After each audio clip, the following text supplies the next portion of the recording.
फिक्र में अब आगे बढ़ते हैं। पश्चिम एशिया में अशांति और देश में महंगाई की नई लहर के बीच आज प्रधानमंत्री मोदी 5 देशों की यात्रा पर रवाना हो गए। ये पीएम मोदी का सिर्फ डिप्लोमैटिक टूर नहीं है, बल्कि इस विदेश यात्रा में कई आर्थिक और रणनीतिक संकेत छिपे हुए हैं। सबसे पहले आज पीएम मोदी यूएई पहुंचे। यूएई भारत का बड़ा रणनीतिक निवेश पार्टनर होने के साथ साथ ऑयल और गैस का हब भी है। आज भारत यूएई में कई अहम समझौते हुए, इस पर विस्तार से फिक्र की फाइल हम आपको दिखाएंगे। इसके बाद पीएम नीदरलैंड्स के लिए दौरे पर रवाना हो गए। दुनिया की सबसे महत्वपूर्ण chip machine company ASML Netherlands में ही है।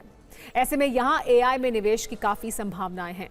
नीदरलैंड्स के बाद पीएम मोदी स्वीडन रवाना होंगे। इस दौरान 6G टेलीकॉम, EV और डिफेंस सेक्टर में निवेश हो सकता है। स्वीडन के बाद वो नॉर्वे जाएंगे। यहाँ वो इंडिया नॉर्डिक समिट में हिस्सा लेंगे। इसके अलावा बड़े यूरोपियन बिजनेस लीडर्स से मुलाकात भी करेंगे। फिर पीएम मोदी इटली पहुंचेंगे। इटली में वो पीएम जॉर्जिया मेलोनी से मिलेंगे। यहाँ इंडिया EU ट्रेड डील में निवेश की संभावनाएं दिख रही हैं। लेकिन शुरुआत करते हैं प्रधानमंत्री मोदी की यूएई यात्रा से। जब पीएम मोदी का विमान यूएई की सीमा में के पास पहुंचा, तब यूएई एयरफोर्स के F-16 फाइटर जेट्स ने प्रधानमंत्री के विमान को एस्कॉर्ट किया। इसका जिक्र पीएम मोदी ने बाद में अपने संबोधन में करते हुए यूएई का धन्यवाद किया। अबू धाबी पहुंचने पर विमान से निकलते ही यूएई के राष्ट्रपति शेख मोहम्मद बिन जायद अल नहयान ने गले लगाकर पीएम मोदी का स्वागत किया। इसके बाद उन्हें गार्ड ऑफ ऑनर दिया गया। यह स्वागत सिर्फ एक औपचारिक कार्यक्रम नहीं था, बल्कि भारत और यूएई के बीच बढ़ती दोस्ती, साझेदारी और आपसी विश्वास का प्रतीक भी था। प्रधानमंत्री मोदी और मोहम्मद बिन जायद के बीच हुई द्विपक्षीय बैठक में ऐसे समझौते हुए हैं जो आने वाले कई सालों तक भारत की अर्थव्यवस्था और रणनीतिक ताकत को नई ऊंचाई देंगे। दुनिया में चाहे युद्ध हो, तेल संकट हो या सप्लाई चेन टूट जाए, भारत के लिए गैस सप्लाई सुरक्षित करने की दिशा में बड़ा कदम उठाया गया है। भारत और यूएई मिलकर समुद्री कारोबार, जहाज रिपेयर और लॉजिस्टिक्स का बड़ा हब बनने की तैयारी कर रहे हैं। भारत और यूएई के बीच हुई डील की बड़ी बातें आप जान लीजिए। दोनों देशों के बीच पेट्रोलियम रिजर्व को लेकर MOU साइन किया गया। इसके तहत यूएई 3 करोड़ बैरल तेल भारत में स्टोर करेगा। LNG और LPG में सहयोग के साथ भारत भी यूएई में तेल स्टोर करेगा। दोनों देश मिलकर भारत में बड़ा शिप रिपेयर हब बनाएंगे।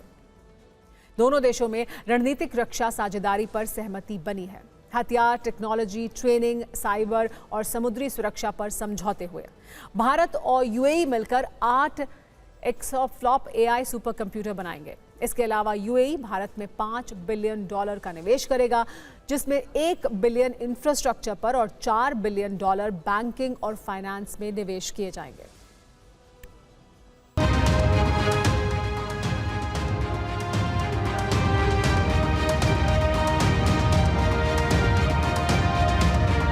मैं अपने दूसरे घर आया।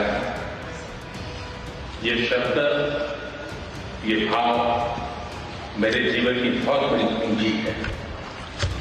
आज भी जिस प्रकार से आपकी वायुसेना के जहाजों ने एस्कॉर्ट किया, ये भारत के लोगों का सम्मान है। यूएई पर हुए हमलों की हम कठोर निंदा करते हैं। यूएई को जिस तरह निशाना बनाया गया है, ये किसी भी रूप में स्वीकार्य नहीं है। पश्चिम एशिया क्षेत्र में युद्ध की परिस्थिति का प्रभाव आज पूरे विश्व पर दिखाई दे रहा है। भारत ने हमेशा समस्याओं के समाधान के लिए डायलॉग और डिप्लोमेसी को प्राथमिकता दी है और उनको फ्री, ओपन और सेफ बनाए रखा, ये हमारी सबसे बड़ी प्राथमिकता है। भारत हर परिस्थिति में यूएई के साथ कंधे से कंधा मिलाकर खड़ा है और आगे भी खड़ा रहेगा। जल्द से जल्द शांति और स्थिरता की बहाली के लिए भारत हर संभव सहयोग देने के लिए तैयार है।